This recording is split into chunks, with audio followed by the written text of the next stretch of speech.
like skulls. Most of the characters I like are kind of skullish. And they are the scaffolding of the face, and I've always found anatomy really interesting. In kindergarten, I knew all the bones of the body and stuff. I was really into it. I thought I wanted to be a doctor. In any case, I was like those classroom, like science room skulls and skeletons. So my goal with wet clay was to make as close as I could to one of those out of clay by hand. Not 3D printed, actually man-made. And so that's what this originally was. And then I figured I could use that using old school makeup build-up techniques to make characters on top of those. So each of these monster guys up here has one of these underneath inside it, if you were to somehow dig off all of the multimedia buildup on top of it.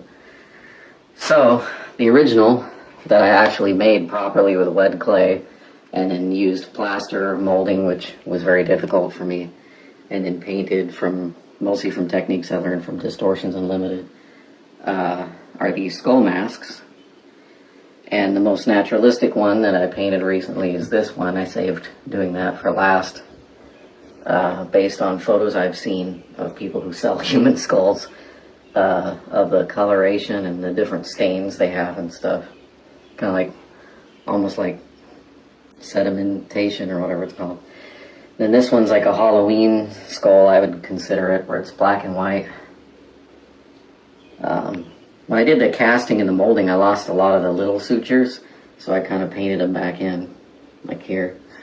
Then I've always liked really colorful stuff, as long as it's offset by black. So here's kind of like a neon thing. And then here's an iridescent one. It was actually my wife's idea to use silver paint for the teeth. I was going to do gold, but she said silver would pop better, and she was right. And then I've always been a fan of pirates and pirate skulls from the Pirate Ride. And here's my updated painting on the skull mask I posted before. Yes, the hat is huge and cartoony. It was cheap on Amazon. But also, if you look at the hats and stuff on the Pirates and the Pirates of the Caribbean ride, they're pretty cartoony, so it actually fits the ride better to do that.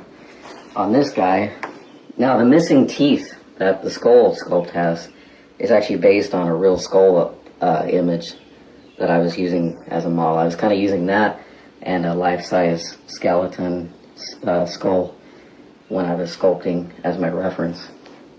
But I gave the pirate guy gold teeth, which always cracked me up for some reason.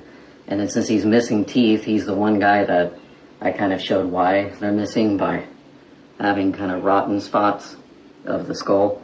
I mean, it makes sense if he was like shipwrecked and you find this old rotten skull that it would have green areas. Somehow his hair is fine. Then the first build-up I did was this zombie, and that's probably a good one to learn with because even mess-ups can kind of be used. I wanted to show like the muscle stuff. This is like the temporal muscle.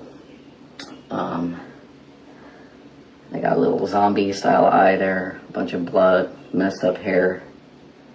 I try to put the sternum, clavicle, all that good stuff. I think it even has a kind of an imitation of a voice box. But that's hard to do with paper towel and cotton. That's what I used. Some of these are nurnies, which is strips of latex. There's a lot of hot glue on here and gloss medium and stuff. Then the next one I did was the mummy, and this guy's mostly Kleenex and cotton, and the brown paint I used for him, it's pretty green, so it's kind of like olive. Then I stained and tattered a bunch of bed sheets I got from a thrift store, and yeah, he has a tongue in here. It's kind of hard to see. I left eyes out because actually a lot of the real mummies I've seen, they kind of just don't have eyes, and I thought that was a cool look. The nose, I based it on, I think Ramses II, a real mummy. They kind of have an interesting shape where it goes out here and then goes straight down. Not straight, but anyhow. Then the next guy I made was a vampire, which actually is kind of more like a gargoyle vampire. If you look up on Google Images, the way I could find something close to this, what is to look up gargoyle vampire demon or whatever. That's kind of how it goes. The fake blood went kind of like purpley wine color. That's okay. The eyeballs turned out nice. As you can see, I like characters that still kind of retain some skeleton character. I don't know why. I don't know what that says about me, but gave him pretty good fangs. Eventually I might make an actual just vampire. Oh, this one, by the way, is really gory for me, the zombie. It was inspired by this zombie I saw, Monsters and Makeup Effects Instagram account, I think is what it's called, where the mouth was really open and it had all the kind of like muscle straps here and all kind of interesting, so I wanted to imitate that. Then Bernie Wrightson is a famous comic book artist who made an illustrated version of Mary Shelley's Frankenstein. It's kind of a version of Frankenstein I like better because, like I said, I like skull stuff. And I saw some guys on Instagram made really cool versions of that. Anders made one. But you can see he's got more of a skull nose than, say, Boris Karloff's version. I gave him yellowy skin like the book said. So it looks kind of just gray-green in this video. And looks like the eyes. My real goal here is I wanted to give him the heavy-lidded, sad look. So, got that. Oh, speaking of emoting, I'm pretty proud of how angry this vampire is. Very leering.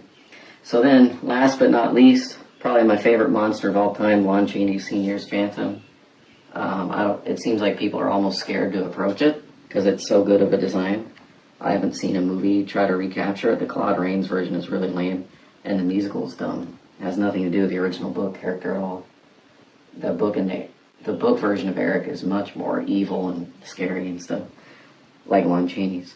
Now, one thing that happened is when I added epoxy to make the eyes glossy, the epoxy, when it heats up to harden, I think it melted away. I had striations in the eyeball, and so now it just looks like flat color, which is dumb.